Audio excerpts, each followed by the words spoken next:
post for 2025.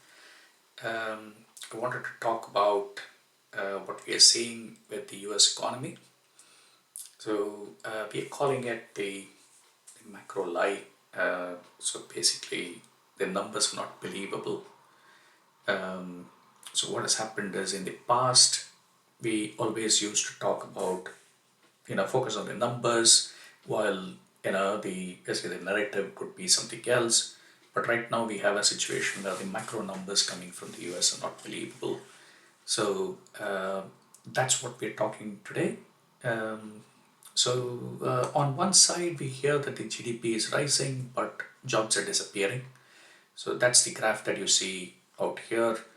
Um, so employment is pretty much flatlined. So what we're seeing is more of the bottom 90%, which is affected. Maybe the top 10% isn't affected. The top 10% of, I can say high earners aren't affected right here, but it's a large sections of the economy that is impacted currently. Uh, on the other side is that if the banking system is so robust, then why is the Fed intervening overnight? Right? This is basically a graph showing billions being uh, pushed into the banking system by the Fed. So the White House is signaling stability. The Fed's balance sheet is showing an underlying rotting system. Uh, we trust the cash flow, not the press release. So what is happening? The rot underneath. So manufacturing has been contracting all through the year. So we are at, yeah. So November numbers, December numbers, it's been contracting continuously. The consumer is definitely maxed out. So if you're part of that top 10% high earner, you're not probably affected by this, but a vast majority of the population is affected in the sense the credit card debt is growing, and the personal savings rates are coming down. So in order to keep up the spending, that's how people are basically managing that. Um, Tariff, it's basically a tax on the consumer. While we might think that it is a tax on China and whatever, it's basically the US consumer who is actually paying for it. So these are all the sectors where the balance sheet is showing the impact of tariff.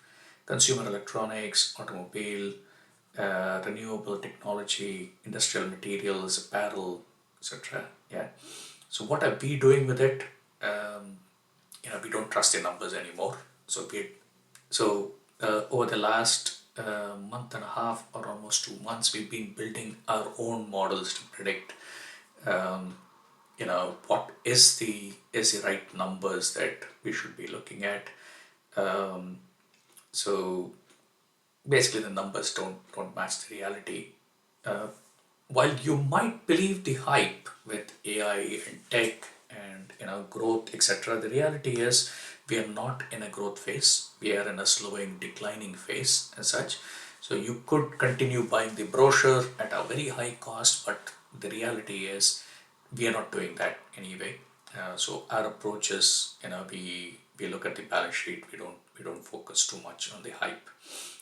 So we are long on the value, so domestic industrials, real assets, discount retail, because 90% of the population is likely to go discount retail next year. So obviously that's where we want to look at. And we are shorting unprofitable tech, unprofitable ones in the other sectors, greenwashing, etc. While we might want to believe the lie that um, the US is anti ESG, there's still a lot of money going into ESG, and there's a lot of incentive to go into ESG. So the numbers tell us a completely different story altogether.